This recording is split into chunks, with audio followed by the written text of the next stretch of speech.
Le pouvoir de l'observation. Voici trois raisons pour lesquelles les gens observent. Première raison, les gens observent pour critiquer.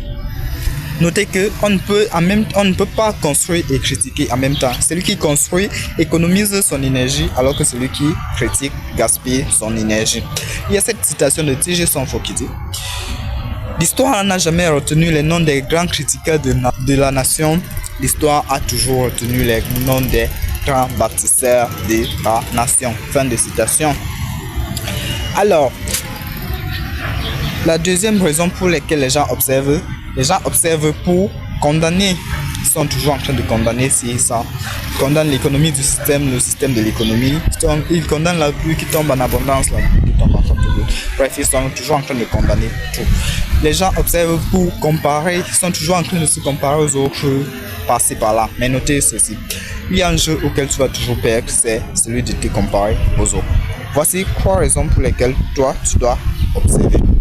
Première raison, tu dois observer pour te convaincre. Tu dois te convaincre que si tel a réussi à faire ça, toi également tu peux le faire. Deuxième raison, tu dois observer pour te conformer. Tu te conformes à ce qu'il a fait. Tu étudies la vie de celui qui a réussi dans ton domaine, que tu aimerais avoir les mêmes résultats que lui.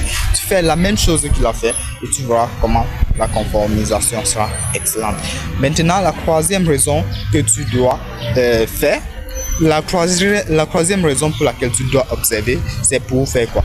La troisième raison pour laquelle tu dois observer, c'est pour te convertir.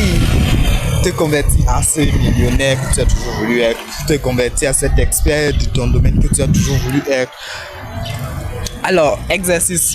Écris le nom de deux personnes qui ont réussi dans ton domaine, étudie leur parcours et fais exactement ce qu'ils ont fait. Tu verras, tes résultats sont extraordinaires.